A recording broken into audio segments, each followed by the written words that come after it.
मुखातिब हूँ समीर अब्बास, मेरी हिम्मत को सराहो, मेरे हमराह चलो। मैंने एक शम्मा जलाई है अंधेरों के खिलाफ। एक ऐसी ही शम्मा जलाई है डॉक्टर ओपी प्रसाद जी ने। वो बिहार के मूल निवासी हैं, लेकिन बरेली में पिछले करीब 18 सालों से वो जो सेवाएं दे रहे हैं वो यकीनन काबिल तारीफ भी है और काबिल फख्र भी है। उन्होंने अपनी जो तमाम पढ़ाई लिखाई की वो MCH और MS और MCH उन्होंने चंडीगढ़ से किया न्यूरो सर्जन में। उसके बाद वो बरेली आ गए और पिछले तकरीबन 2 सालों से जो उनके अस्पताल भी है प्रसाद अस्पताल 100 फीटा रोड पर, वहां पर वो सेवाएं दे रहे हैं। बरेली में आधुनिक विधि के जरिए से न्यूरो सर्जन के क्षेत्र में जो वो काम कर रहे हैं वो यकीनन बरेली के लिए बड़ी बात है, गर्व की बात है। अहम बात यह है कि पिछले तकरीबन 18 सालों से वो हजारों सर्जरी को एक नया मुकाम और नई बुलंदी दे चुके हैं। आज हमारे लिए गर्व की बात है, पूरे बरेली के लिए गर्व की बात है तो आज हमारे साथ मौजूद हैं। न्यूरो सर्जन के क्षेत्र में वो जिस तरह से काम कर रहे हैं वो हर बरेली वासी के लिए भी एक सुकून देने वाली बात है, क्योंकि न्यूरो सर्जन की जब हम बात करते हैं तो बरेली में बहुत ज्यादा इस क्षेत्र में तमाम डॉक्टर नहीं हैं। उस कमी को दूर करते हुए डॉक्टर ओपी प्रसाद जी जो काम कर रहे हैं वो हम सब के लिए खुशी की बात है। जब हम थोड़ा सा अगर हम जहन की बात करते हैं, न्यूरो की बात करते हैं, तो क्योंकि वक्त की भागदौड़ और तेजी की जिंदगी से कहीं ना कहीं दिमागी स्ट्रेस और जो तमाम परेशानी वो सामने आ रही हैं। हिंदुस्तान में हर दूसरा शख्स कहीं ना कहीं दिमागी परेशानियों से जूझ रहा है। और जब हम बरेली की बात करते हैं तो लखनऊ और दिल्ली के बीच जो सबसे बड़ा शहर है मेडिकल के क्षेत्र में वो बरेली ही है। और उसमें डॉक्टर ओपी प्रसाद ने जो काम किया है वो यकीनन बड़ी बात है। उन्होंने अपने बलबूते पर प्रसाद अस्पताल की स्थापना की जो यकीनन बहुत बड़ी बात है। और कोरोना काल में उन्होंने एक मसीहा की तरह काम किया है। हमारे साथ मौजूद हैं डॉक्टर ओपी प्रसाद जी। मैं उर्दू में कहूँ तो एक तारुफ मैंने आपको देने की कोशिश की है, इंट्रोडक्शन। आप अगर कुछ और इजाफा करना चाहें तो कर सकते हैं, उसके बाद विषय पर आए। नमस्कार, मैं ये बताना चाहता हूँ कि जब मैं बरेली आया था 20 साल पहले, तब यहाँ पे दिमाग की ऑपरेशन बहुत कम होते थे, बहुत ही छोटे मोटे होते थे। अधिकतर मरीजों को यहाँ से दिल्ली या लखनऊ रेफर कर दिया जाता था।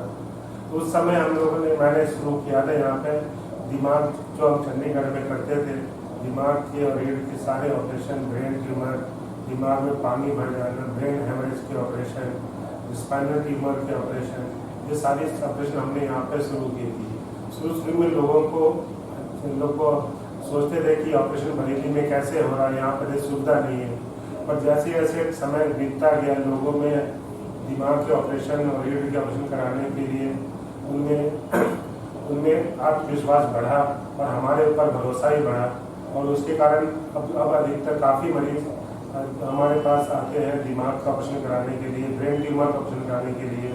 कुछ लोग जिनको दिल्ली या लखनऊ में नहीं टाइम मिल रहा है, वहाँ पर कराने गए लेकिन वहाँ पर टाइम नहीं मिल रहा है, वेटिंग पीरियड बहुत ज़्यादा है, वो लौट करके आके हमसे ऑपरेशन कराते हैं। और एक और ख़ास बात बता दूँ कि पिछले 6-7 साल से रीढ़ का ऑपरेशन मैं दूरबीन विधि से कर रहा हूँ, जिसको लोकल एनेस्थीसिया में हम लोग करते हैं, जिसमें मरीज को बेहोश नहीं किया जाता है, केवल सुन करके छोटे चीरे से 6 मिलीमीटर के चीरे से जिस स्लिप का ऑपरेशन मैं कर देता हूँ और उसी दिन मरीज की छुट्टी हो जाती है। तो इससे ये फायदा ये हुआ कि जितनी भ्रांतियाँ या दुष्प्रचार हमारे समाज में फैली हुई है कि रीढ़ का ऑपरेशन नहीं कराना चाहिए, उससे मरीज अपाहिज हो जाता है, तो वो भ्रांतियाँ धीमे धीमे कम होने लगी है। क्योंकि मरीज सुन करके ऑपरेशन करते हैं, बेहोश नहीं है, तो ऑपरेशन के दौरान पैर हिला सकता है। ये उनके लिए बहुत खुशी की बात होती है कि ऑपरेशन के दौरान मैं बात कर सकता हूँ डॉक्टर से, पैर हिला सकता हूँ, जिससे उनका जहन में डर कम हो जाता है और रीढ़ का ऑपरेशन कराने के लिए तैयार है। मैं सर थोड़ा सा विषय पर आते हैं। एक शुरुआती हमारी होगी जो आपने सब बात को एक लफ्ज़ में प्रयोग के बताया। मैं रीढ़ से शुरू करता हूँ। हम जहाँ तक मोटा मोटी तौर पर मानते हैं कि हमारी आजकल जो ज़िंदगी है वो बैठ के काम करने की ज़्यादा हो गई, उससे कहीं ना कहीं हमारी जो रीढ़ की हड्डी है उसमें प्रॉब्लम बढ़ रही है। क्या वजह लगती है कि रीढ़ की प्रॉब्लम लगातार नौजवानों में बढ़ रही है? क्या वजह है और किस तरह से इलाज मुहैया कराया जाए? जो नौजवानों में जो बढ़ रही है ये हमारे जीवन शैली के बदलाव से होगी। पहले हम लोग सारे काम करते थे, उसमें हमें भाग दौड़ एक्सरसाइज काफ़ी होती थी।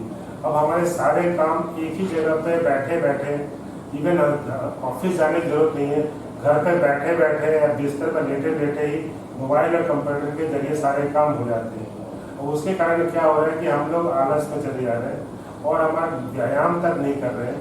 तो इस जीवन शैली से रीढ़ पे असर पड़ना शुरू हो गया। हमारी मांसपेशियाँ कमज़ोर हो रही है, रीढ़ की हड्डियाँ भी कमज़ोर हो रही है और जरा भी कुछ काम करते हैं तो स्ट्रेस बढ़ने लगते हैं, कमर दर्द और रीढ़ की परेशानी की प्रॉब्लम पहले से बढ़ रही सर आधुनिक विधि आ गई है लगातार, क्योंकि हम अगर 20 साल पहले देखें जिस टाइम आप लोग पढ़ाई कर रहे हैं उस टाइम में और आज के दौर में बहुत ज़्यादा तब्दीली आई, 21वीं सेंचुरी में गए हैं। किस तरह का आप एक एक इलाज करा पाते हैं?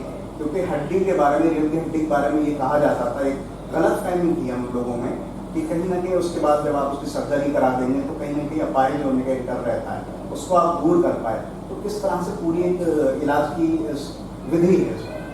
इसमें पिछले 20 साल में बहुत बदलाव आया है। 20 साल पहले हम लोग पूरा ओपन ऑपरेशन करते थे, फिर उसके बाद माइक्रोस्कोपिक सर्जरी आई जिसमें चीरा छोटा हो गया और पीछे में जख्म भी कम बनता था।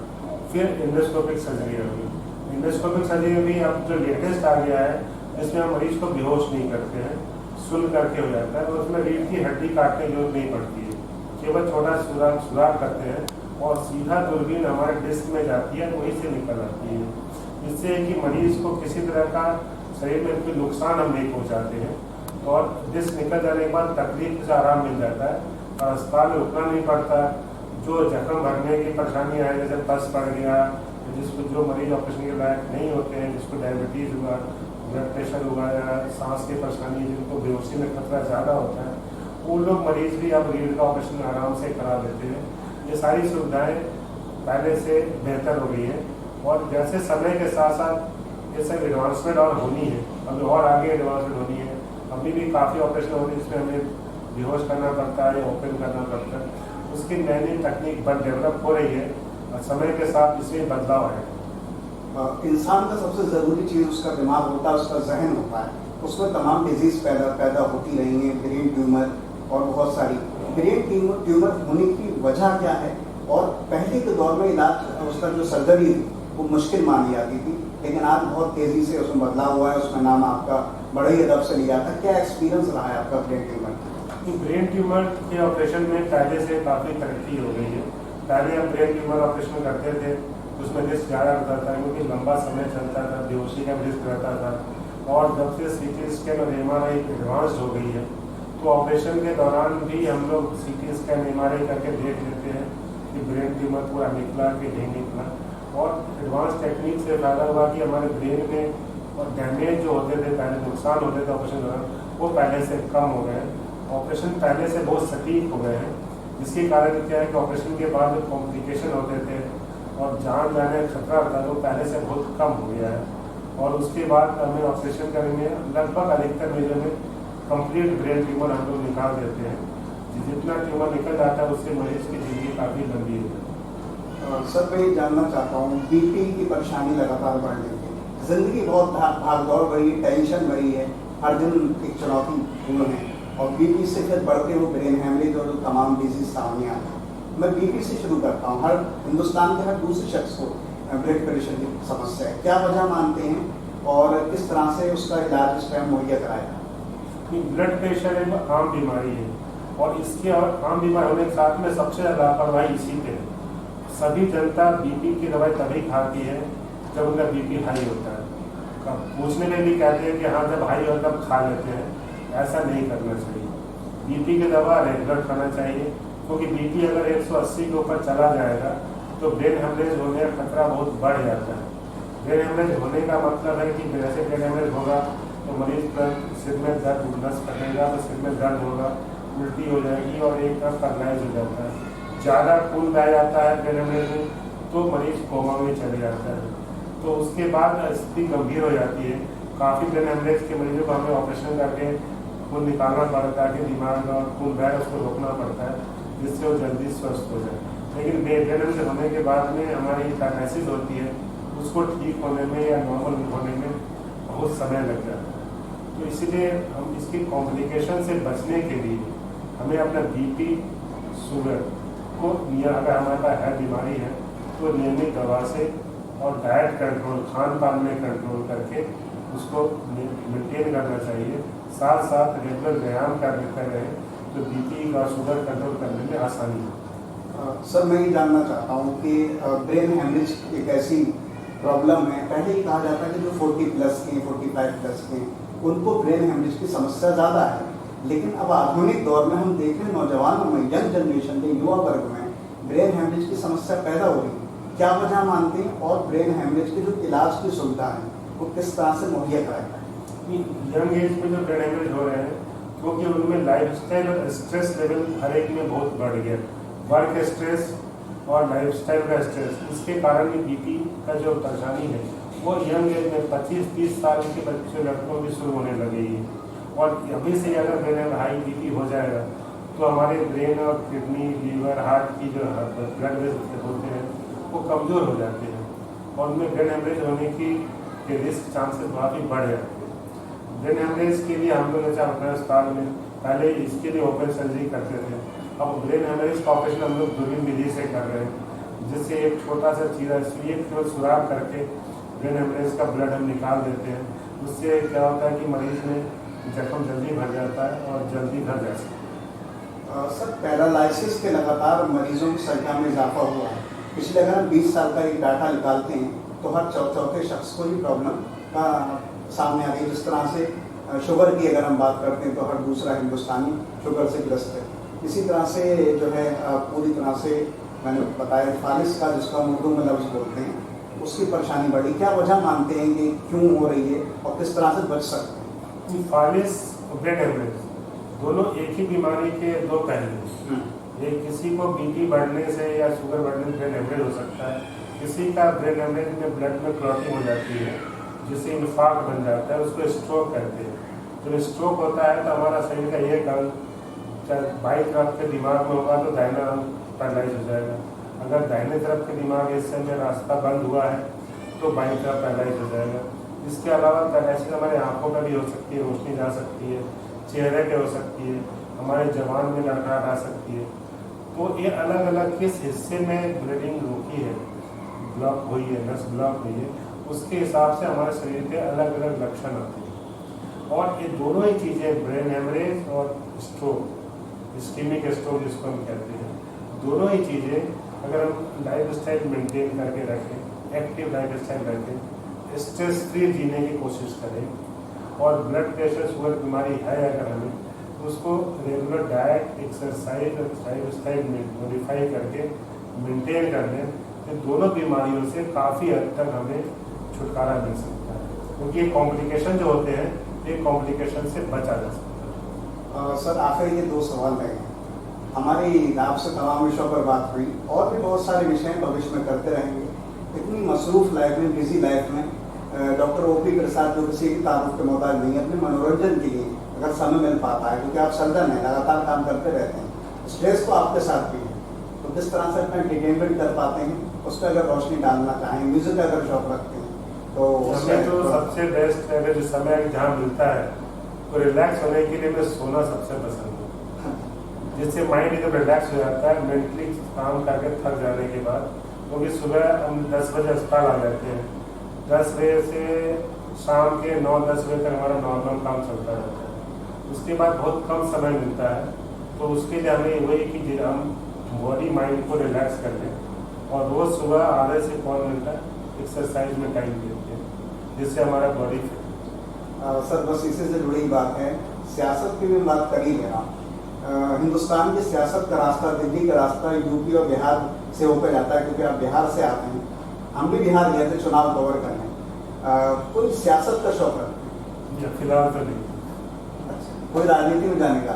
अभी फिलहाल तो अभी तक सोच रहे हैं कि जिस सेवा में हम जुड़े हुए हैं, चाहते हैं कि बरेली मंडल में, क्षेत्र में जिन दिमाग रीढ़ संबंधी की परेशानियाँ हैं उनको मरीजों को ज़्यादा दूर दराज भागना न पड़े, दिल्ली लखनऊ भागना न पड़े, उनको यहीं पे शहर में सारी सुविधाएं उपलब्ध हो और सारे तरह के ऑपरेशन हम कर पाएँ, जिससे वो उनको खर्च भी कम हो और उनके इलाज भी बेहतर हो। सर हमारे जरिए से, हमारे माध्यम से अगर कोई पैगाम, कोई मैसेज आप बरेली के अवाम को और ख़ासतौर से पश्चिमी उत्तर प्रदेश के अवाम को देना चाहते हैं तो दे सकते हैं?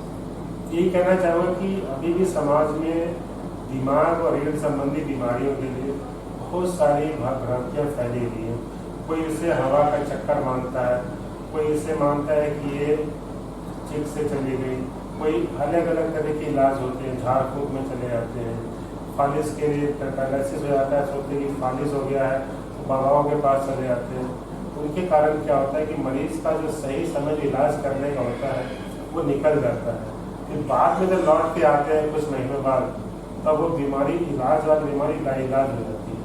तो मैं यही चाहूँगा कि अगर किसी को दिमाग और रीढ़ संबंधी परेशानी है, सबसे पहले न्यूरोसर्जन को आगे दिखाएं, जिससे उसका सही बीमारी का पता चल सके और सही इलाज हो सके।